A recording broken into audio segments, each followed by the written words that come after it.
Hello friends, मेरा नाम माज शर्मा है। ये जो आपकी स्क्रीन पर सर्किट दिखाई दे रहा है ये व्हीटस्टोन ब्रिज है। तो हमने पहली वीडियो में इसका एक्सपेरिमेंट करके देखा था कि कौन से बल्ब को निकालने पर किस बल्ब में धारा का प्रवाह अधिक होता है। तो आज हम इसके बारे में आपको बताएंगे।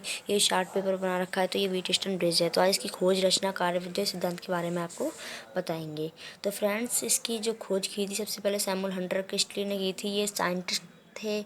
इन्होंने जब इसको बनाया था सबसे पहले तो इन्होंने जब ये बनाया था इसमें कुछ ना कुछ कमियां रह गई थी। इसके बाद में प्रोफेसर व्हीटस्टोन आए, उन्होंने उनकी कमियों को दूर किया। प्रोफेसर व्हीटस्टोन जो थे वो इंग्लैंड के वैज्ञानिक थे जिन्होंने इसको अच्छी तरीके से इसको उन्नत बनाया। 1842 ईस्वी में इन्होंने इसको उन्नत बनाया था। तो फ्रेंड्स, इसकी खोज के बारे में मैंने आपको बताया। अब हम इसकी रचना के बारे में आपको बताते हैं कि इसकी रचना किस प्रकार की हुई। माना चार प्रतिरोध तार।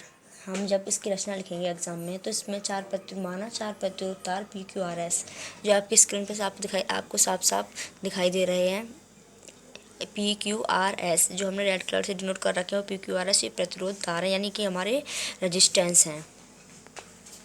जैसा कि हमने बताया PQRS में प्रतिरोध है। उसके बाद में इसमें ABCD भुजा वाले ABCD भुजा, इसमें जो ABCD जो दे रखी है इसमें भुजाएं हैं। तो हम एग्जाम में इसकी थ्योरी में, रचना में ऐसे लिखेंगे। माना चार प्रतिरोध तार PQRS को ABCD भुजा वाले समचतुर्भुज में जोड़ा गया है। इसमें दो विकर्ण है। इसमें एक विकर्ण तो हमारा AC है और दूसरा विकर्ण जो दे रखा है BD है। तो हम कह सकते हैं इसको कौन से क्रम में जोड़ा गया है। हम सब प्रतिरोधों को दो क्रम में ही जोड़ सकते हैं, तो समांतर क्रम में और श्रेणी क्रम में।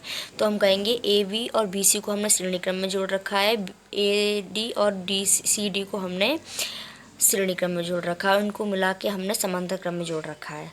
तो ये हमने आपको बताया कि कौन से क्रम में जोड़ रखा है। फ्रेंड्स, इसके बारे में इंटरमीडिएट लेवल तक तो इतना नहीं पूछते कि हमने इसको किस क्रम में जोड़ रखा है, लेकिन फिर भी हम आपको बता सकते हैं कि AB और BC श्रेणी क्रम में है, AD और CD श्रेणी क्रम में, उसके बाद में मिलाकर समांतर क्रम में हुई है।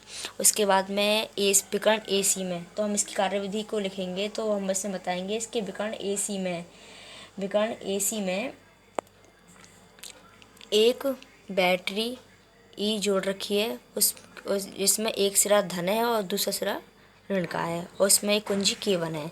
तो इसके दूसरे विकर्ण VD में एक धारामापी G यानी गैल्वेनोमीटर और कुंजी K2 हमने इसमें जोड़ रखी है।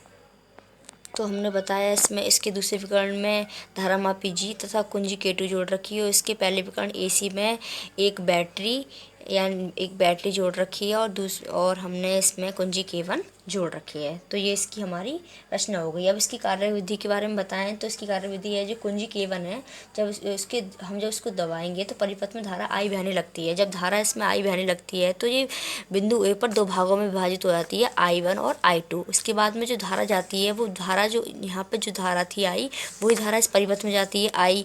उसके बाद में धारा यहाँ पे आती है I1 और I2, इसी बिंदु पर दो भागों में बढ़ जाती है। तो इसलिए हम कह सकते हैं I1 + I2 = I, हम ये कह सकते हैं। और इसमें जो भुजाएं हैं, इसमें ये वाली भुजा जो AD जो दे रखी है ज्ञात भुजा है, और CD को हम अज्ञात भुजा बोलेंगे। और इसमें जो AB और BC जो भुजा दे रखी है ये अनुपाती भुजाएं। जब एग्जाम में बाइबल लेने आता तो कुछ ऐसे क्वेश्चन पुटअप करता है कि ये इसमें जो व्हीटस्टोन में जो भुजाएं दे रखी हैं भुजाओं के नाम बताओ। और इसमें AC और BD जो भुजा दे रखी हैं, AC और BD, तो इनको हम बोलेंगे संयुग्मी भुजा। तो ये इसकी कार्यविधि, रचना और खोज के बारे में हमने आपको बता दिया है। तो हम इसका सिद्धांत क्या है। तो इसका सिद्धांत है, जब सेतु संतुलन की अवस्था में रहता है तो इसकी चतुर्भुज की जो संलग्न भुजाएं हैं उनमें जो प्रतिरोध का अनुपात होता है किन्हीं दो संलग्न भुजाओं के अनुपात के बराबर होता है। जब सेतु संतुलन की अवस्था में होता है तो विकर्ण VD जो डायगोनल है हमारा बीच का विकर्ण VD, उसमें कोई भी धारा प्रवाहित नहीं होती है। फ्रेंड्स, जब पोटेंशियल डिफरेंस होता है तो धारा का प्रभाव वहीं होता है। जहाँ पोटेंशियल डिफरेंस नहीं होता वहाँ धारा का प्रभाव नहीं होता, ये तो आप सब जानते ही हैं। तो हम इसको प्रूव करके देखेंगे कि किस तरह से हम इसको प्रूव करेंगे। तो इसको हम प्रूव करेंगे, इसमें हम किरचॉफ वोल्टेज लॉ का द्वितीय नियम लगाएंगे। तो फ्रेंड्स, किरचॉफ वोल्टेज का द्वितीय नियम जो है, तो किरचॉफ वोल्टेज लॉ का जो द्वितीय नियम है वो नियम इस प्रकार है। प्रत्येक बंद पास में बहने वाली धारा यानी वैद्युत धारा I, इसके संगत प्रतिरोध यानी R के गुणनफल का जो बीजगणितीय योग होता है उस पास में लगने वाले वैद्युत वाहक बल के बीजगणितीय योग के बराबर होता है। तो कहने का मतलब ये है, वैद्युत धारा और प्रतिरोध का जो गुणनफल होता है हम इस गुणनफल करते जाएँ, उसमें हम जोड़ते जाएँ, तो जो फॉर्मूला बनता है वो किरचॉफ वोल्टेज का द्वितीय नियम कहलाएगा। तो हम इसमें ऐसे ही आपको बताते हैं। इसमें दो पास दे रखे हैं, ए बी और ए बी डी ए, और दूसरा पास जो दे रखा है वो बी सी डी वी है। तो हम पहले पास के लिए बंद पास का जो पास दे रखा है उसमें ए बी डी ए में हम किरचॉफ वोल्टेज लॉ लगाएंगे, यानी किरचॉफ वोल्टेज का द्वितीय नियम लगाएंगे। तो किरचॉफ वोल्टेज का नियम I1 और इंटू पी। I1 है, उसके संगत प्रतिरोध कौन सा है, P है। धारा विपरीत दिशा में बह रही है I2 जो है, तो इस वजह से इसको माइनस में लिखेंगे, तो माइनस I2R। और विद्युत बैटरी जो है इसमें इजिकल टू में एक जीरो है, तो इसलिए इनको इजिकल टू में हम जीरो लिख देंगे। तो I1P इजिकल टू I2P। ये हमारा क्वेश्चन नंबर फर्स्ट बनता है। इसके बाद में दूसरा बंद पास जो है बी सी डी वी में, तो सेम यही फॉर्मूला किरचॉफ वोल्टेज लॉ का द्वितीय फॉर्मूला यही लगाएंगे हम। तो I1Q minus I2S is equal to में जीरो रखेंगे, क्योंकि एक ही दूसरा जो विकर्ण VD है उसमें कोई भी विद्युत वाहक सेल नहीं लगा हुआ, इसलिए इजिकल टू में हम जीरो लिखेंगे। तो हम I1Q इजिकल टू I2S लिख सकते हैं। इस प्रकार ये क्वेश्चन नंबर सेकंड है।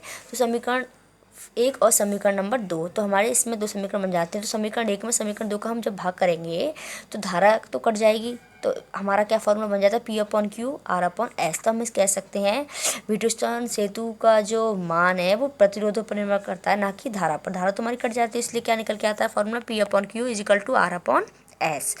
अब हमने आपको बताया कि ये इनको जो हमने जो इसमें जो भुजाएं हैं उनको हमने समांतर क्रम श्रेणी क्रम में जोड़ रखा है। तो समांतर क्रम में जो प्रतिरोध होता है हमने जो बनाया वो इन्वर्स में होता है, तो 1/R। हम इसमें अगर प्रतिरोध हम लगा लें कि इसमें प्रतिरोध दे रखा है 3 ओम, 6 ओम और 2 ओम, तो हमने समांतर क्रम में जोड़ा तो इसका प्रतिरोध 11/6 आया। और श्रेणी क्रम में हमने जोड़ा इनको तो इसका प्रतिरोध 6 आया। तो मतलब श्रेणी क्रम में जो प्रतिरोध है वो अधिक है और समांतर क्रम में जो प्रतिरोध होता है वो हमारा कम होता है। इस प्रकार हमने व्हीटस्टोन के बारे में आपको बता दिया कि इसकी खोज किसने की, इसकी रचना किसने की, इसकी कार्यविधि क्या है, इसका सिद्धांत क्या है, ये हमने आपको अच्छी तरीके से बता दिया। फ्रेंड्स, इसको हमने सिद्धांत बता दिया आपको, तो अब इसके हम उपयोग बताते हैं। तो इसका उपयोग पोस्ट ऑफिस बॉक्स के जो उपकरण हैं उनको बनाने के लिए किया जाता है, और मीटर सेतु को उपकरण बनाने में इसका उपयोग हम कर सकते हैं, यानी कर सकते नहीं मतलब किया जाता है। तो फ्रेंड्स, आपको हमने इसके उपयोग के बारे में बताया। पहला उपयोग क्या था हमारा पोस्ट ऑफिस बॉक्स के उपकरण बनाने में, और दूसरा उपयोग है इसका मीटर सेतु बनाने में। तो मीटर सेतु किस सिद्धांत पे कार्य करता है, तो फ्रेंड्स आपको ये क्वेश्चन नहीं पता चलेगा। मीटर सेतु जो कार्य करता है, जिसका जो सिद्धांत होता है वो व्हीटस्टोन के सिद्धांत पर ही कार्य करता है। तो फ्रेंड्स,